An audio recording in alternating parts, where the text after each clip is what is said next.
Welcome back to Politics Tonight. Thank you so much for staying with us. Our conversation tonight is focused on Benue State and the uproar over the sack of elected local government chairman in that state. And right now, I am joined by the All Progressives Congress APC chieftain, Daniel Onjeh. Thank you so much for joining us, Mr. Daniel.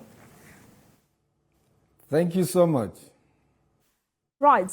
Welcome to Politics Tonight. But before we get to our core issues for tonight, let's start with governance in Benue State. It's been 6 months. How is the current administration doing?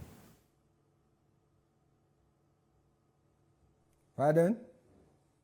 How is the current administration doing? I want us to start this conversation with governance in Benue State. How is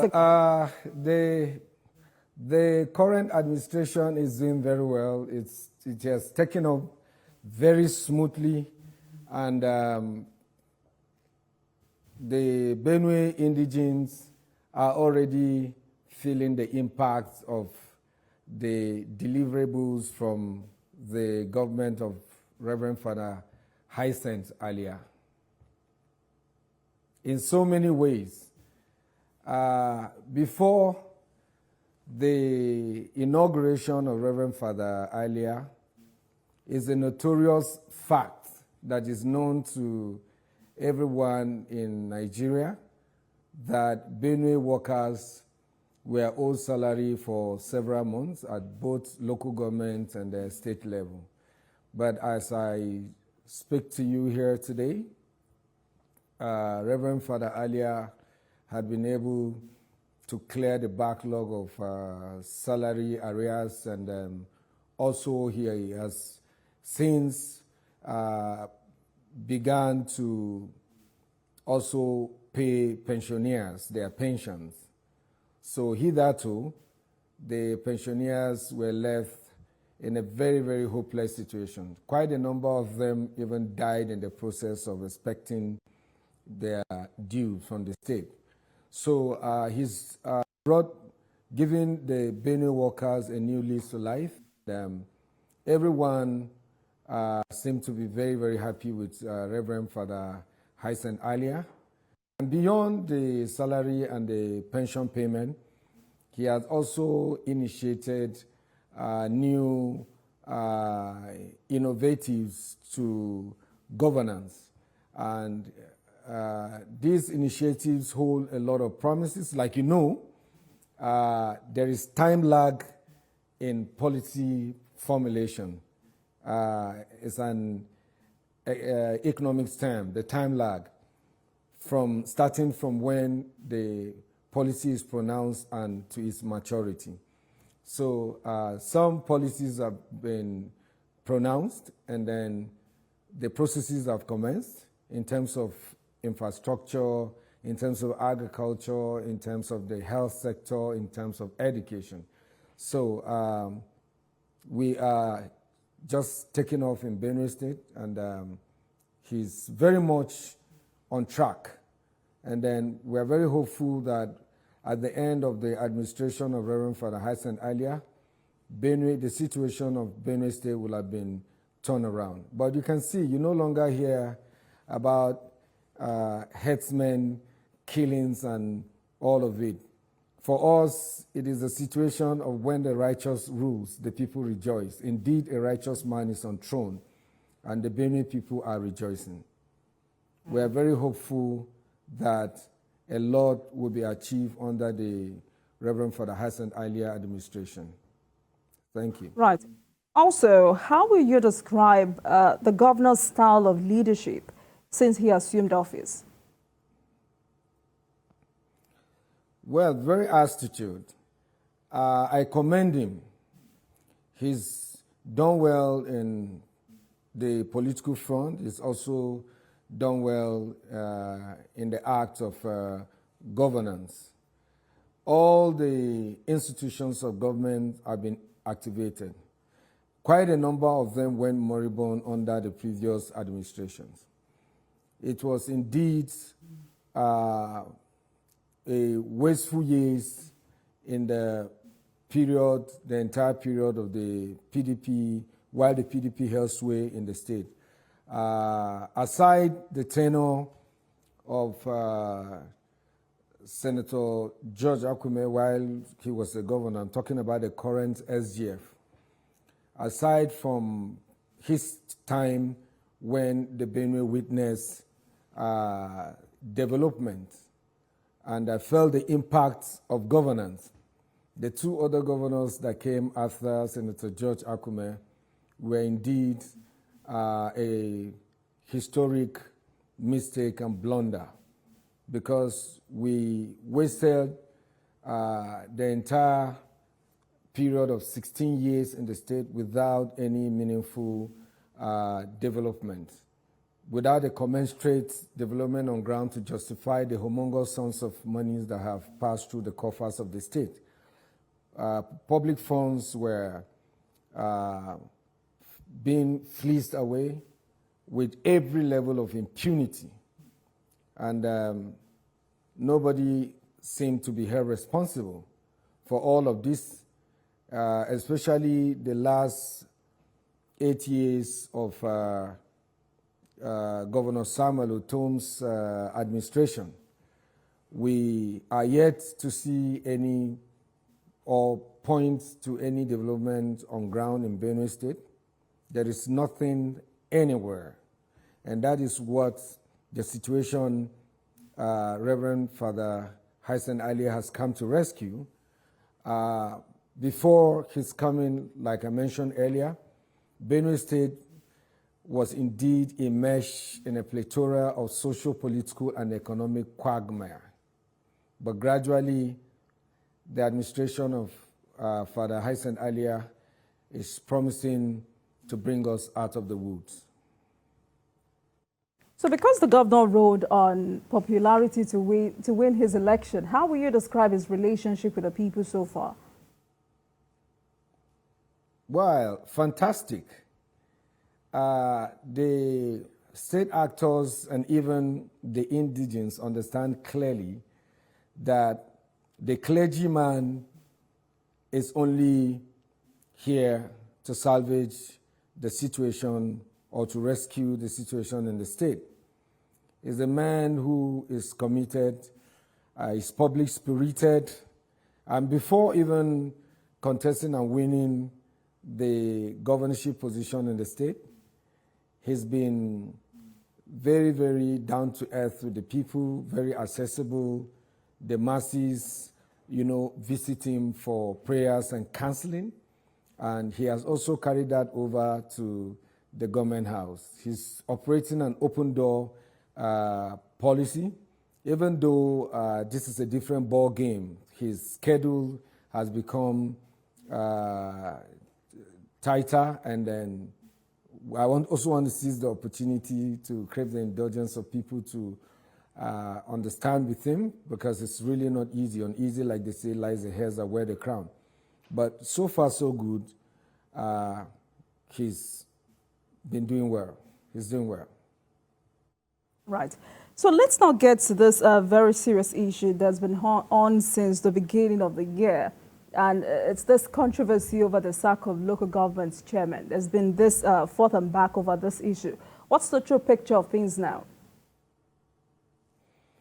Well, first of all, let me clarify this impression that is being given, which I feel is a very, very wrongful impression, and I think it's deliberate to mislead the people for whatever reason that the Senate minority leader, distorted the facts as presented before or on the floor of the Senate.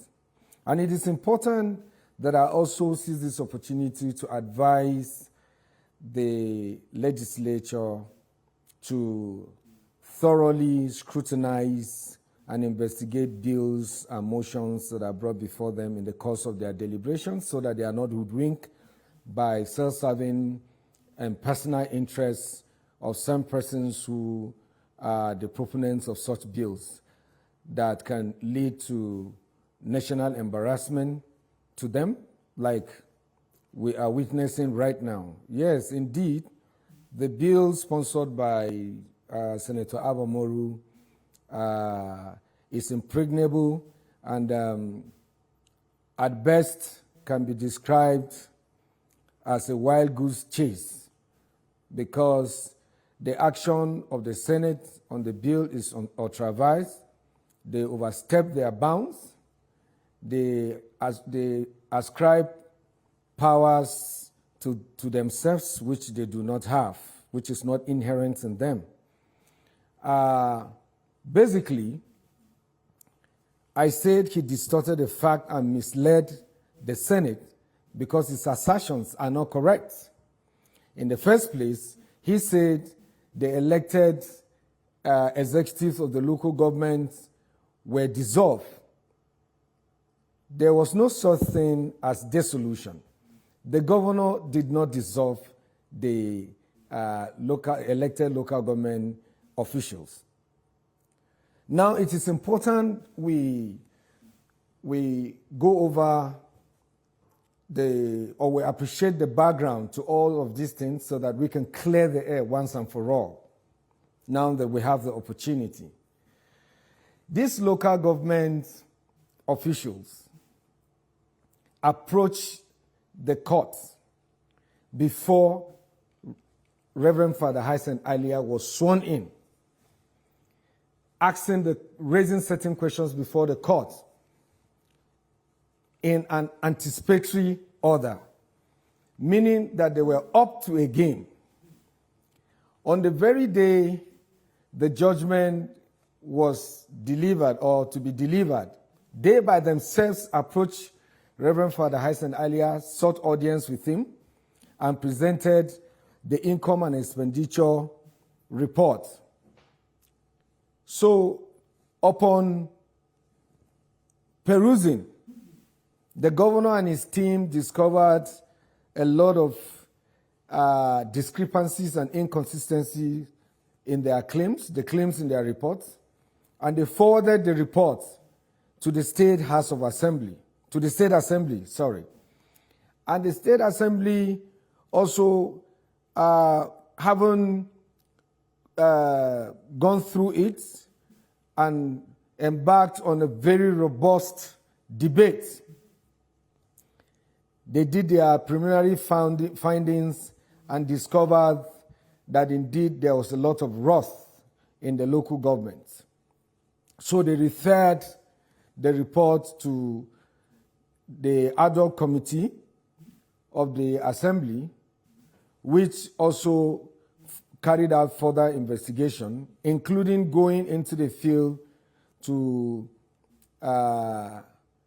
assess the capital projects, some of the social interventions, the local government chairman, the advice, and even the legislature at the local government level claim to have embarked on or executed. But what was discovered after the several billions of taxpayers' monies that have gone into the coffers of the various local governments in the 23 local government, there was nothing on ground to justify government spending or to show the value for government spending. So the elected chairman, the so-called elected chairman in quote, were invited to come and answer some questions. But they absconded and sent the DGSs of the local government, which are the Director General of Services and Administration, the Treasurer of the local government, and the cashier to come and represent them. And in law, once you are invited by any commission or committee of inquiry and you send a representative or you appear in proxy, it is taken that you've appeared before the authorities, which is the case with the elected officers that were invited by the ad hoc committee.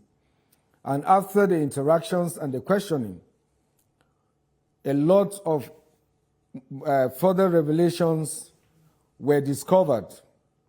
And that was when the House, in its wisdom, that has the competent jurisdiction to legislate on issues of local government, recommended the suspension the suspension, not dissolution. They recommended the suspension of these local government officials that were alleged of financial impropriety, misappropriation, and misconduct. More so that the House of Assembly had established a prima facie case against them. So it went ahead to recommend to the executive, which is the governor, to suspend them and constitute a caretaker committee. That is the situation. And again, he also said that there's a subsisting judgment whose order has not been obeyed or honored, and the judgment had not been appealed. And that is also another barefaced lie, with due apology. Because the judgment which they got from the industrial court in Makurdi, to the extent that an order was granted to them, preventing the state government from dissolving the ESCOs, preventing the state assembly from dissolving the ESCO. But of course, the court recognized the competence of the House of Assembly to suspend them using the due process. And that was the step that was taken by the House of Assembly to recommend their suspension. The governor did nothing wrong. He was only trying to observe and appreciate the separation of power between the executive, the legislature, and the judiciary. And an attempt to go contrary to the recommendation of the State House of Assembly that is vested with the powers by the law which the State House of Assembly enacted in 2007, that was amended in 2012, which empowers the State House of Assembly, which is pursuant to Section 7, subsection 1 of the Nigerian Constitution, that empowers the State House of Assembly in Benue State to investigate the local government officials, which was exactly what they did. So, having done that, what was left of the governor is to carry out the recommendations of the State House of Assembly. That was what he did. He did absolutely nothing wrong. The National Assembly has no power whatsoever to legislate on matters concerning the local government administration. The only exception here is the Federal Capital Territory, which is the FCT. And that is because the FCT lacks a state assembly that legislates. And this means that it is where there's absence of state assembly that the National Assembly steps in to perform their function. So the Constitution is clear about it. They have no role to play on local government administration. They can't legislate on the issue of local government. So you can see the approach Senator Abamori is using is more or less a window dressing. The fact is that majority of the senators who were former governors had the opportunity to influence the state, their various state House of Assembly to endorse the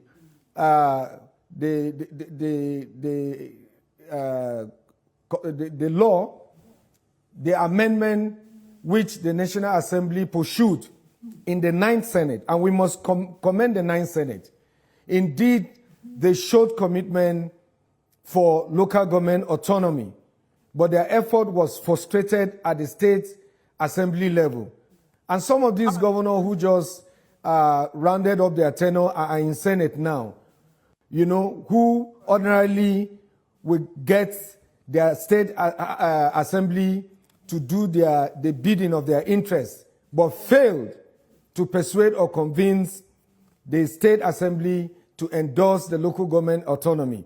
So anything outside the local government autonomy is just window dressing. It will be effort in futility. The issue that Senator Abamoru made heavy weather of, making or creating mountain out of a molehill, amounts to nothing, because it is basically a cosmetic approach. In principle, all you have narrated, in principle, Mr. Daniel, I mean, everything you've narrated indicated that the council chairman was sacked over alleged financial impropriety. And you've said this evening that they were not dissolved, they were suspended. But then, is this enough to remove them from office? Because reports out there are saying that the governor has done this, or the State Assembly has done this because these are not members of his party. Is this enough to remove them from office? The recommendation is that they are suspended indefinitely. They are suspended pending the conclusion of the investigation. And the State Assembly has recommended that the governor forward the matter to anti-graft agencies like the ICPC and EFCC for further investigation. And the process of that is on. These are local government chairmen and the executive who ought to be cooling off in the correctional center by now. If you see the scale of the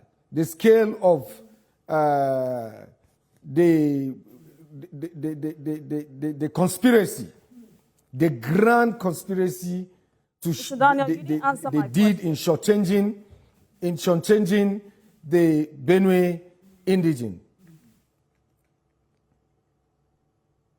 Right. So my question was, is this enough to remove them from office? That's the question. Is this enough to remove them from office? Yes. The State Assembly is vested with the power to investigate the local government officials.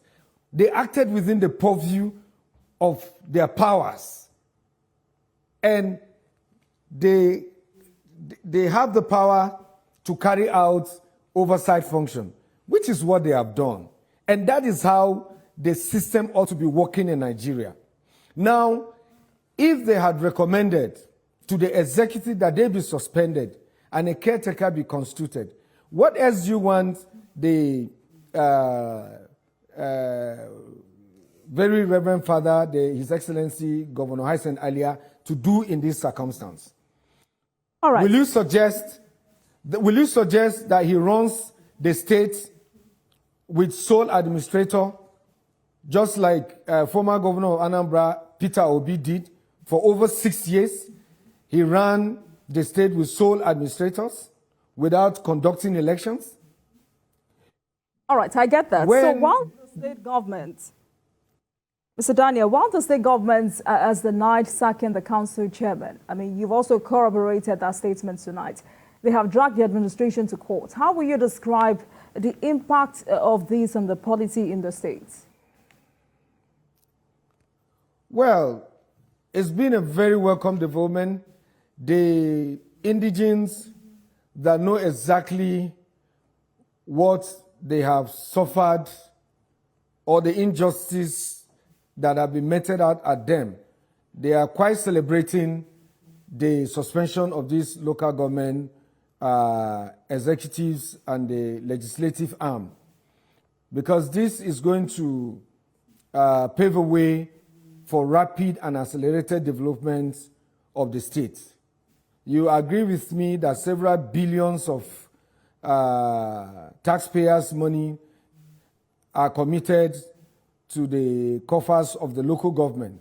Like, for instance, in Vandekia local government of Benue State, where over 900 million was allocated to the local government in 3 months. And the salary wage bill for the local government workers for the 3 months is less than 100 million. But what act of callousness workers' salaries were not paid in the local government for the 3 months. The governor only asked them to put forward report from February to April. And when he forwarded the report which these local government officials submitted to him, when he forwarded it to the State Assembly extended it to 1 year. And what was discovered there is an eyesore. None of them has come out to deny the facts that the fact of their culpability and complexity in the allegation against them. Rather, they are running around trying to cut corners to get justice where they do not even deserve, because the court which they approach is the industrial court.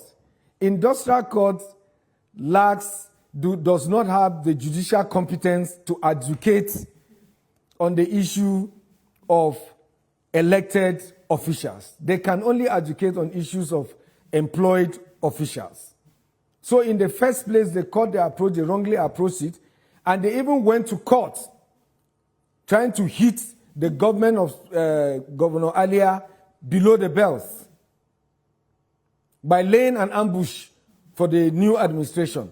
They approached the court challenging the executive under the leadership of Governor Samuel Otom. It's unthinkable that local government chairmen who are elected under Governor Samuel Otom would take him to court, because of course they know what they were looking for and they knew what they were up to. They wanted to hurriedly get the judgment to protect them so that they can come and remain and continue to fleece public funds. And these are the people Senator Abamoru is asking that they be returned. I think it's just the bill is better described as a partisan bill. I say so because this is the first time that Senator Abamoru, is going to lose grip of his local government for a very long time. He had enjoyed the way the local government administration was being run, even though, yes, he was an elected local government chairman at some point, but a major part of his stay there, he was a caretaker chairman as well.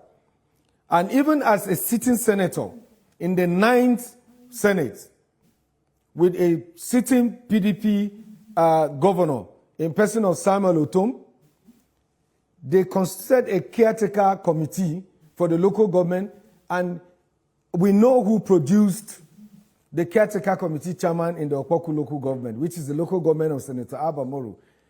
He didn't see the need to complain at that time in the Senate, to condemn it. He condoned it. But now that it does not suit him, suddenly he became masses advocate and advocating for the deepening of democracy and good governance in Nigeria. That is very misleading. Nobody was dissolved. They were only suspended until pending the conclusion of the investigation. As soon as the investigation is concluded and they are given a clean bill of health and their tenure is still remaining, they can come back to office and continue. But as it is today, as I speak with you, the State House has endorsed the list of the caretaker committee that was submitted to them by the governor, and the caretaker committee have been inaugurated today. Right, so we'll get to that. But first, for the purpose of clarity, you just said that the chairmen were, in your words, suspended indefinitely by the State House of Assembly and not Governor Alia. So for the purpose of clarity, who leveled the allegation of financial... I said they recommended. The State House recommended. They didn't suspend. They recommended. They don't have the powers to do that. So but they have the power to recommend. Andy, hold on. My question is, who leveled the allegation of financial impropriety against the council chairman? Pardon? Now, you just said that the chairman was sacked by the State House of Assembly, or rather suspended indefinitely by the State House of Assembly and not Governor Alia. Not by the State House of Assembly. The State House of Assembly recommended their suspension to the executive governor of the state. And he carried out their resolution. He implemented the resolution by suspending them. So they were suspended for grand conspiracy and acting in cohort with the legislative arm of the local government to fleece and plunder public funds, taxpayers' funds. And that is what the government of Father Alia seeks to redress. And rest assured so this is my question. that going forward with this caretaker committee, that Benue State is going to witness a very rapid development in the state. All right, so this is my question. Who leveled the allegation of financial impropriety against the council chairman? Well, as with all new administrations, for any governor who is worth his salt and knows his onions, as soon as you resume office, you demand for income and expenditure reports. And that was exactly what the government did. They submitted it, and there were, like I said, there were a lot of inconsistencies in it, discrepancies in it. And the governor had to forward the report through his chief of staff to the State House of Assembly that have the competence to investigate, which they carried out. And it was the outcome of the investigation and resolutions that was being executed by the governor.